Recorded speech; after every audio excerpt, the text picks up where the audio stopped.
드디어 예수님이 등장하시는 무대 로마 시대를 공부할 차례가 왔습니다. 이번 시간에는 왜 로마를 모르면 신약성경이 사각지대가 될 수밖에 없는지, 로마는 어떤 정치적 변혁을 겪으면서 세계 최강국이 됐는지, 그리고 예수님은 왜 하필 팍스 로마나 시대에 오셨는지를 중심으로 공부하겠습니다.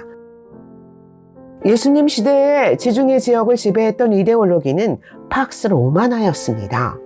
로마의 평화라는 뜻인데요. 평화는 로마에 의해 시작되고 유지되며 귀결된다 라는 뜻을 담고 있는 말이죠. 초대 로마 황제 아우구스투스 시대부터 약 200년 동안 전쟁이 종지부를 찍고 격렬한 힘의 충돌이 일어나지 않는 평화 상태가 지속됐다는 건데요. 그래서 아우구스투스의 평화라고도 하죠. 여러분, 이 팍스 로마나의 진실은 과연 뭘까요?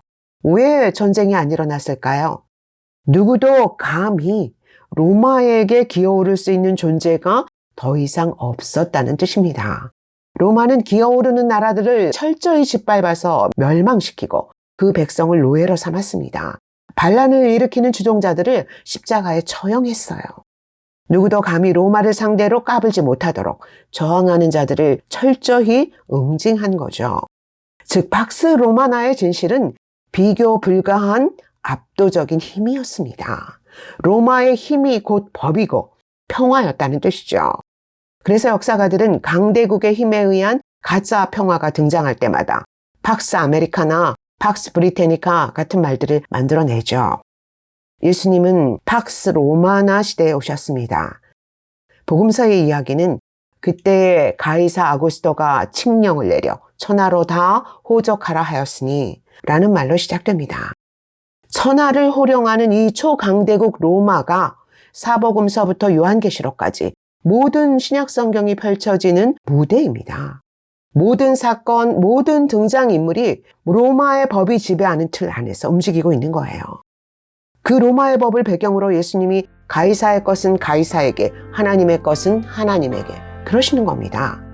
당연히 로마를 모르면 신약성경은 사각지대가 될 수밖에 없는 거죠. 그래서 로마가 누군지부터 알아야 하는 겁니다. 주전 8세기의 고대 로마는 이탈리아 중부의 작은 도시국가에 불과했습니다. 그런데 이 작은 폴리스 국가가 수백 년 동안 전쟁 기술을 연마하며 세력을 확장하다가 주전 509년에 왕정을 폐지하고 공화정을 수립합니다. 원로원과 원로원의 조언을 받아서 국정을 집행하는 집정관, 그리고 그 집정관을 선출하는 민회, 이 세 기관이 권력을 분배해서 국정을 담당하는 정치체제를 수립한 거죠. 그러나 공화정의 이상과 현실의 괴리는 컸습니다. 권력은 분배됐지만 결국 모든 정치적 혜택은 부자와 귀족에게 돌아갔어요. 이때부터 무려 200여 년간 평민과 귀족층 사이에 격렬한 계급투쟁이 벌어지는데요. 그 긴 투쟁 끝에 평민 계층을 달래기 위해서 제정된 법이 바로 12동판법입니다. 우리 중고등학교 때 세계사 시험에 자주 나오던 문제죠. 평민들의 권리를 성문화한 최초의 시민법이라는 점에서 역사적으로 큰 의미가 있죠. 이런 변혁을 거치면서 로마는 주전 300년경부터 이탈리아 반도의 지배자로 부상합니다. 그 후 주전 240년경부터 약 100년 동안 포에니 전쟁과 마케도니아 전쟁을 통해서 지중해 연안과 동방 지역의 영토들을 점령해 가는데요. 이 두 전쟁으로 로마는 북아프리카의 카르타고와 스페인 등 지중해 연안으로 영토를 확장하고 점령지에서 거둬들인 세금과 곡물로 막대한 부와 해상력을 얻게 되죠.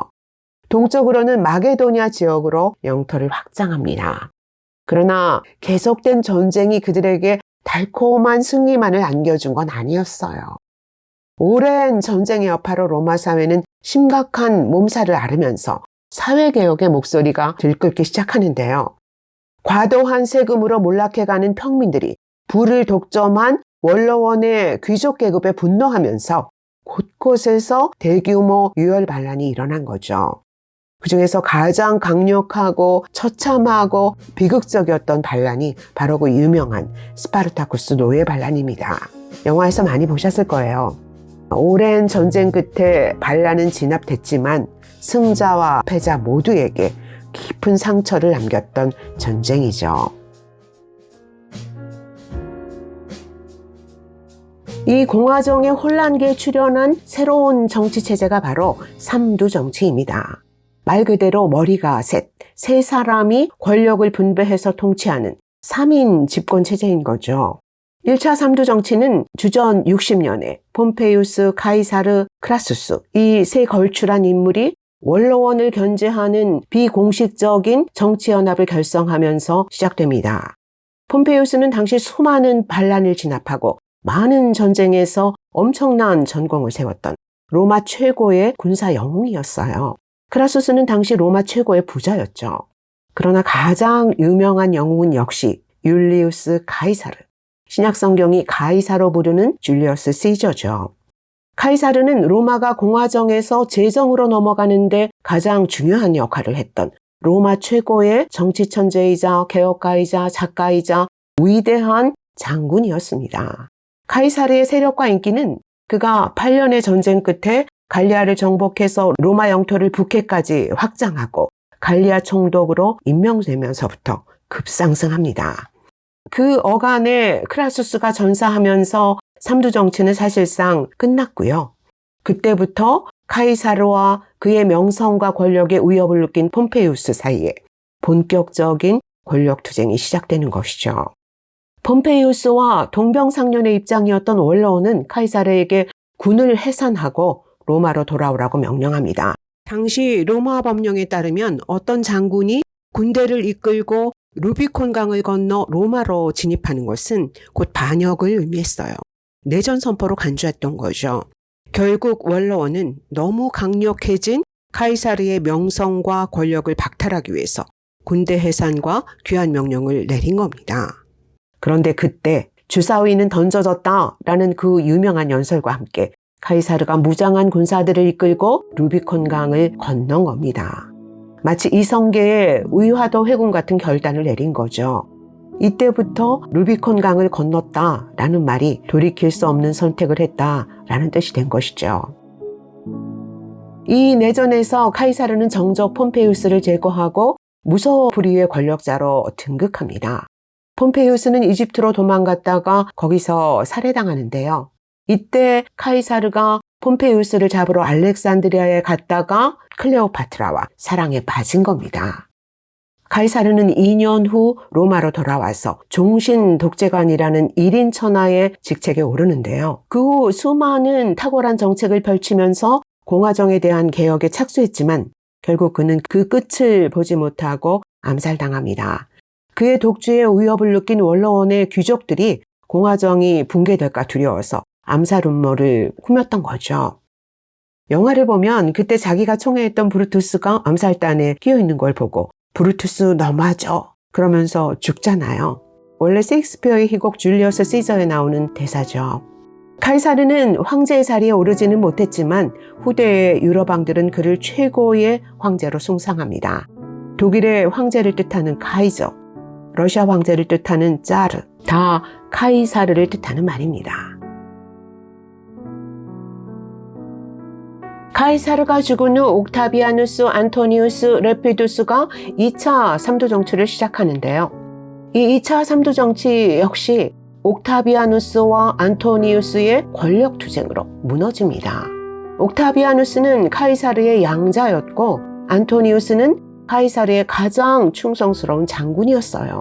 그런데 카이사르가 옥타비아누스를 제1상속자로 지명했다는 사실이 알려지면서 팽팽한 긴장관계가 시작되죠. 처음에는 일단 카이사르의 암살자들부터 제거해야 했기 때문에 서로 힘을 합쳤습니다. 안토니우스가 옥타비아누스의 여동생을 아내로 맞는 결혼 동맹까지 맺죠. 그런데 카이사르의 암살자들을 제거해야 하는 공동 미션이 달성된 후에 결정적 사건이 터집니다. 이집트 지역을 다스렸던 안토니우스가 알렉산드리아에서 또 그 클레오파트라와 사랑에 빠져서 옥타비아누스의 여동생 옥타비아를 버리고 클레오파트라를 왕비로 세운 겁니다. 혈전이 불가피해진 상황이 온 거죠.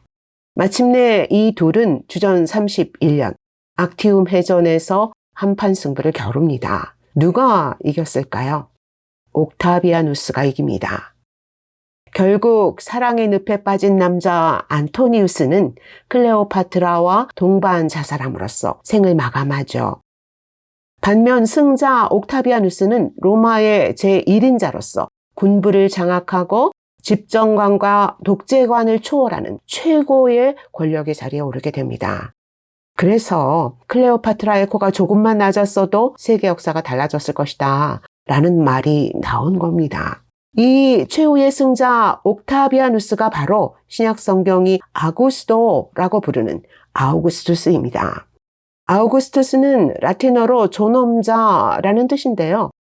이 명예로운 이름과 함께 그야말로 로마 최고의 존엄이 된 것이죠. 아우구스투스는 주전 27년 로마 최초로 황제 자리에 등극해서 주 14년까지 로마 제국을 통치합니다. 이 아우구스투스가 제국 전역에 호적을 등록하라 라는 칙령을 내린 거예요.